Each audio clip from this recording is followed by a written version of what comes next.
Welcome to Cuts and Cuisine with Cool Will and Supreme, a show about barbers and the food we love to eat. And today's special guest, we have Seth Cole, the Gem City Barber.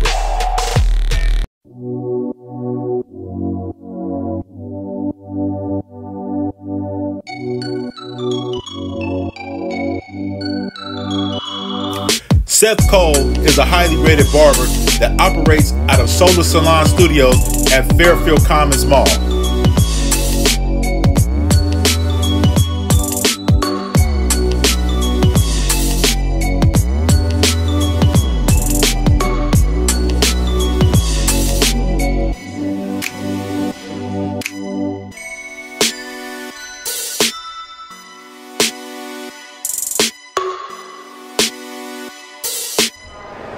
Good, Cool Will, my boy Seth, Gem City. my dude, my fault.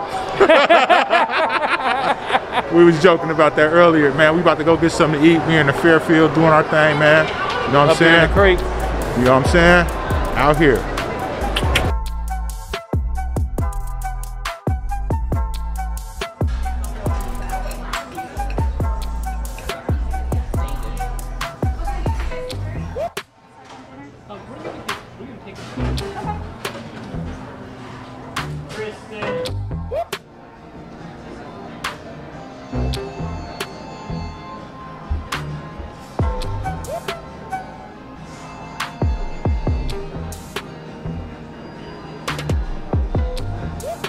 That's something else. That's something else, man. That's good. Feeling it? I'm not gonna eat the whole thing if you want to try it. Okay. Now what is it? It's like the El Greco. It's I think it's like Mediterranean. If you want to take a piece, Okay. It's got olives and like tomatoes and like looks like sliced andouille sausage. So like it's weird, but it's good. Yeah, I'm gonna try a piece too. I'm gonna hold you to that. And I got the basil, chicken basil calzone. That boy. Yeah. Yeah, it's andouille sausage. That's different for sure. It's like a deli. I think that's what it is. It's like a Greek deli slice, like a slice of a Greek deli.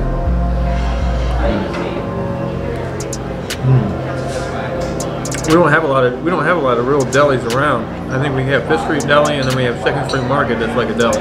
Love Fifth Street Deli. That's one of my favorite places. But it's gone now. So now it's over at the arcade at Canal Street. Exactly.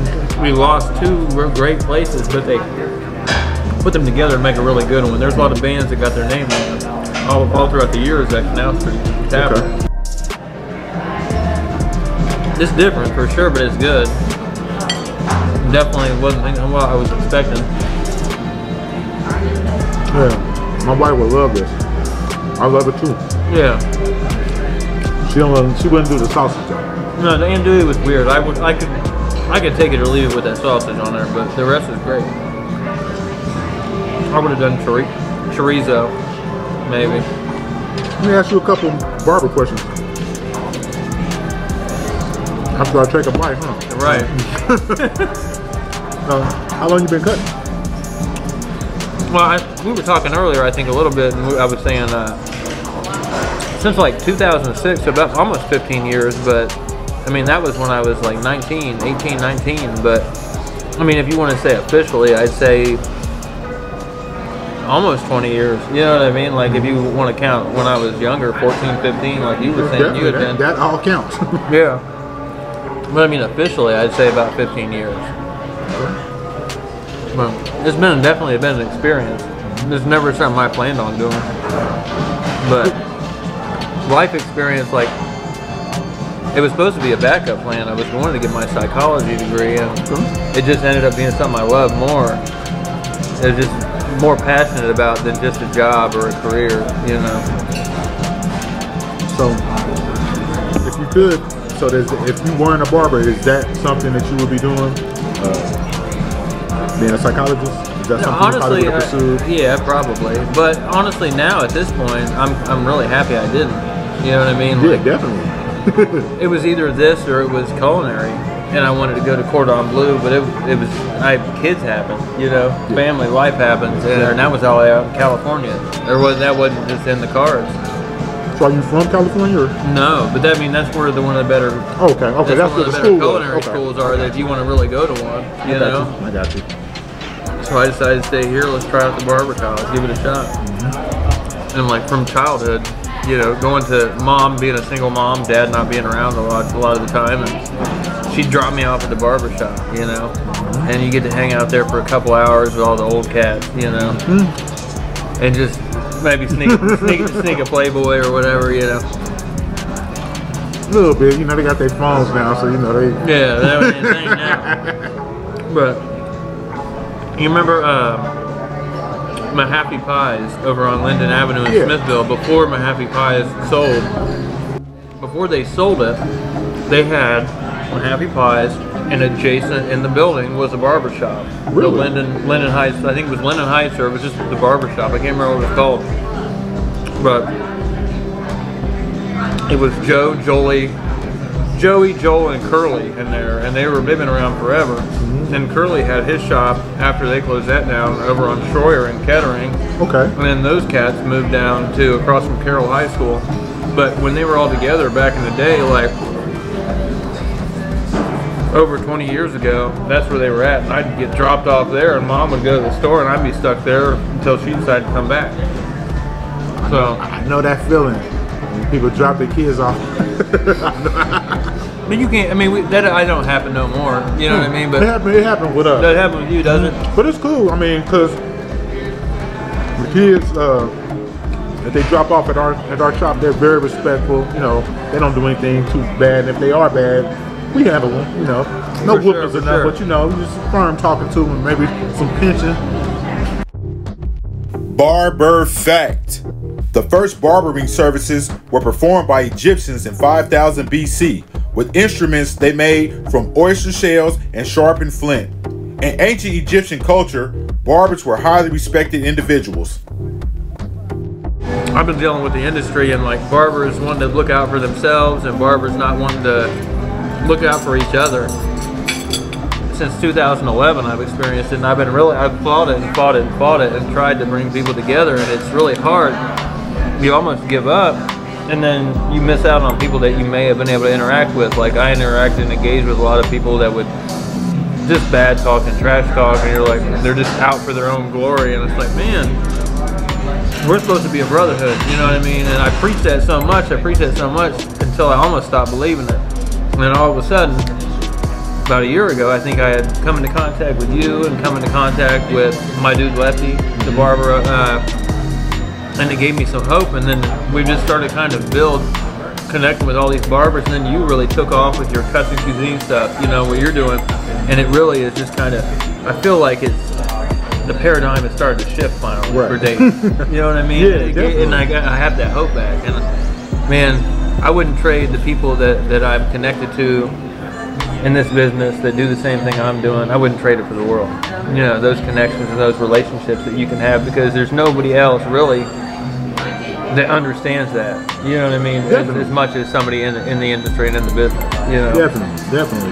Like how I just came in today, we talking about cuts, and you know, it flowed. You know, you telling me, yeah, I use this, I try this, I do that. You know what I mean? And, you know, the whole demo you gave me with the comb. You know, hey, I appreciate that. But if people want to lead by example, you know what I mean? Like me and you doing this, and me and you walking around the studio and doing all that, and leading by example of connecting up like this, man, you come all the way from Trotwood over to Beaver Creek. You know what I'm saying? Like, you didn't have to do that, but you did it, and by other people seeing that love, it's gonna make them want to do that too. And I hope so. I hope so, because the flip of that is crazy. Because a lot of barbers out there, if you didn't know, barbers don't generally get along with each other. And not that they hate each other, but you don't see a lot of barbers clicked up.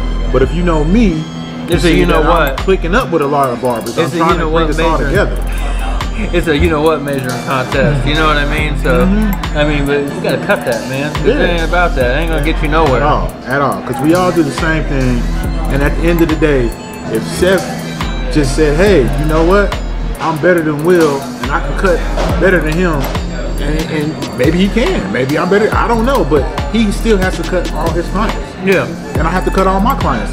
And if I said forget it, everybody go to Seth. Seth will be overwhelmed with, you know, all my clients, all his clients. So my point is, if you're a barber or whatever you are, you have to take care of what you can take care of. Take care of your clientele and do them. Don't worry about what somebody else has to say. And if you see somebody else doing the same thing you do, help them out. You know, we're all in this together. You look out for each other, man. Thank you. We're all in this together. We all go through the same struggles. We all got the busy. same pet peeves. I mean, you know, just you might as well connect with somebody that can connect with you. You know what you're going through. You know what I'm saying? For sure. But like you were saying with that, like if I'm too full, I'm too busy, and maybe I am gonna be this way or that way. But it's like, hey, I can't get this guy in, bro. I can't get you in, but I know somebody that can. Thank you. You know? Yeah. And that helps everybody involved. Right. I got a client now. She moved up to Akron. I don't know any barbers in Akron, but I'm reaching out to barbers in Akron because my client that was with me for years moved up there and she needs a barber. So rather than hey guy, hey man, you know I got somebody up there, great client, you know, big tipper. Help her out. You know, she got kids and you need somebody to cut her kids' hair. So I'd rather her go to somebody that you want to help out and you want to help her out. Go to somebody that you know than to go to somebody you don't know that may treat her bad and she may not get what you want. Exactly, because that's already happened. So. You're looking out for two people instead of yourself. Thank you. You know, it's just, you know, I don't know. We could just make this world a better place, man. You just gotta learn to be the blessed, man. You know? That's the truth. Yeah. So that's all. You don't gotta say anything else. Right there. You know what I'm saying? Learn to be the blessing. That being said, who has the worst hairline of anybody you can think of? Worst hairline. Celebrity, friend, whatever. You can't put me out there like that. I can't be. We're supposed to be the blessing. We're supposed to be the blessing, Will. Hey man, so we can bless them hairlines too. Oh man. My dad, probably. Your dad? I'll put my dad out there. He goes like this, like Homer Simpson. See, I got so many, I ain't gonna even start. Right. Yeah, I ain't gonna even start. I got too many. Okay, so let's go with, if you could cut anybody in the celebrity world, who would you cut? And why? Right, Gary Vee. Alright. Why? Just because of the knowledge, like the networking and the knowledge. Like, it's not even about the haircut. It's not about any fame, but it's about the knowledge. Like being able to be in the presence of somebody that can dose me with something that I haven't been dosed with yet. You know, so definitely, you know, Gary Vaynerchuk. I don't know. You might see him on Instagram a lot. His goal is to own the New York Mets.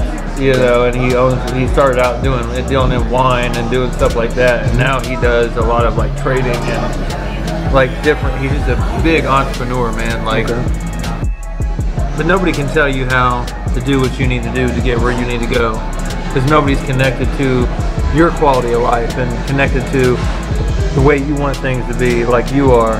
So you can't let other people make those choices for you by putting things on you, like you were talking earlier. You can't let other people put things on you to change your emotions, change how you feel, because they don't know what you want or who you want to be or where you want to be in 10 years. You're the one that needs to know that, and if you don't, you need to be asking yourself different questions. Nah. Good shit. Hey man, I'm about to turn this camera off. Hey, my guy Seth Cole. Hey, we're here doing big things, making it happen. Yeah, Daniel T, I'm gonna take it this time. I'm taking it this time. We're making things happen. Custom Cuisine with Cool Will and Supreme.